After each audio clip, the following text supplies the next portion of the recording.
For assessment year 2007 to 8, 1% of the dividend income should be taken as expense to earn dividend under Section 14A.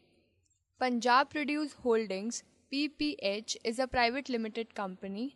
Punjab Produce Holdings has valid license of non-banking financial corporation.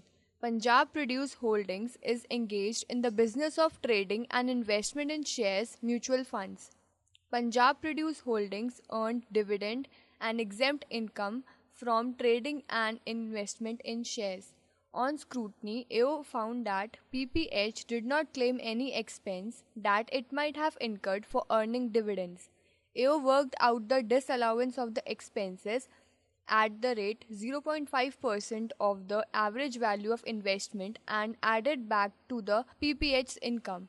On appeal, CIT appeal upheld additions made by AO.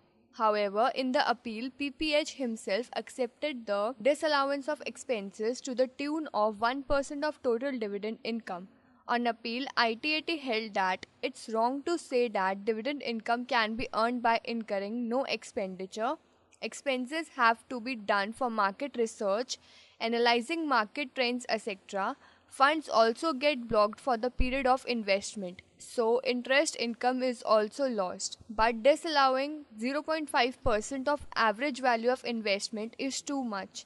Disallowance 1% of dividend income as expense is okay, and PPH has agreed to it.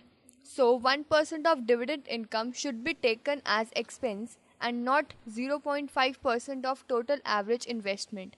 The provisions of Rule 8D do not apply to assessment year 2007 to 8.